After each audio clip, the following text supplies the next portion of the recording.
Have you ever caught yourself stuck in your own mind, replaying conversations, imagining worst-case scenarios, questioning every decision you've made, and spiraling deeper with each thought? You're not alone. Overthinking is one of the most common mental traps of the modern mind, and it's also one of the most exhausting.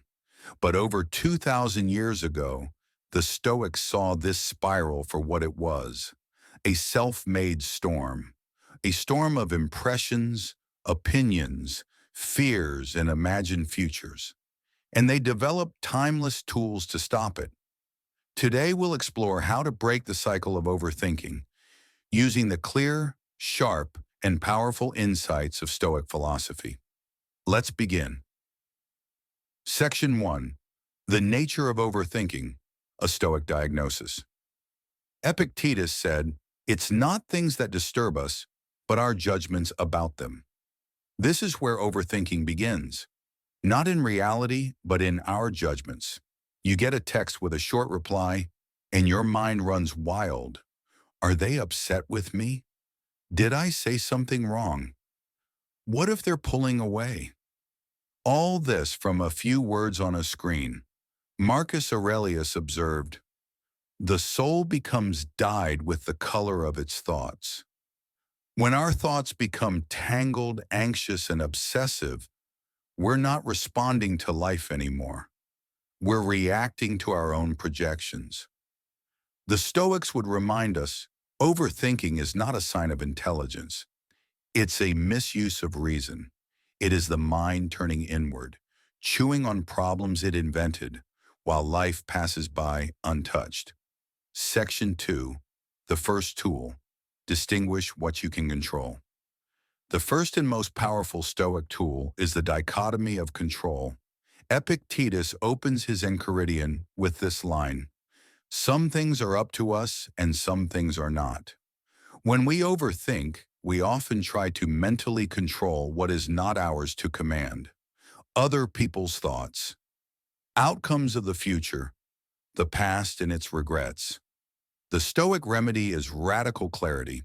Ask yourself, is this within my control? If not, let it go. Not because it doesn't matter, but because your mind deserves peace more than it deserves answers you'll never get. You don't need closure. You need composure. You don't need to fix the future. You need to act with virtue in the present. The moment you separate what is up to you from what is not, the mental fog begins to lift. Section 3. The second tool. Write it down. Seneca said, "We suffer more in imagination than in reality." Overthinking thrives in silence, in the unspoken chaos of the mind. The Stoics wrote daily, extensively. They journaled their thoughts, their fears, their progress. Marcus Aurelius wrote, "Meditations not for an audience, but for himself, to think clearly and live better." Writing is a weapon against the spiral. So take your fears and pin them down on paper, not to ruminate, but to observe. Ask, what exactly am I afraid of? Is this fear based on fact or assumption? What would the wise person do in this situation?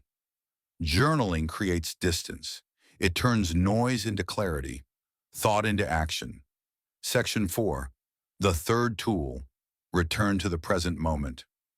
When you overthink, your mind is either replaying the past or simulating the future. The Stoics urge us to return to now.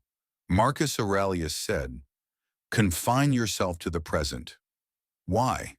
Because this moment, not the past, not the future, is the only place where virtue lives. You can't act in tomorrow's worries. You can't fix yesterday's regrets. You only ever have now, and how you choose to show up in it. So breathe, ground yourself, feel the texture of the present. Notice the weight of your body in the chair, the sound around you, the task before you. Overthinking loses its grip when you fully enter the moment. Section 5. The fourth tool. Practice premeditatio malorum. Sometimes overthinking arises from fear. What if things go wrong? The Stoic answer is not to avoid the thought, but to face it. Seneca wrote, "He robs present ills of their power who has prepared in advance for their coming." This is the practice of premeditatio malorum, the premeditation of evils. You imagine what could go wrong, not to worry more, but to train your mind. What if you lose your job, your relationship, your health? What would you do? How would you endure? What virtues would you need to embody? When you mentally rehearse hardship, you defang it. Overthinking is vague, fear is blurry, but Stoic reflection brings form and shape to that fog, and often you'll find it's not as bad as you imagine. Section 6. The fifth tool, take decisive action. There comes a point where the mind must stop spinning and start moving.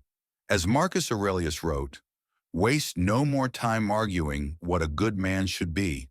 Be one. The Stoics are not passive thinkers.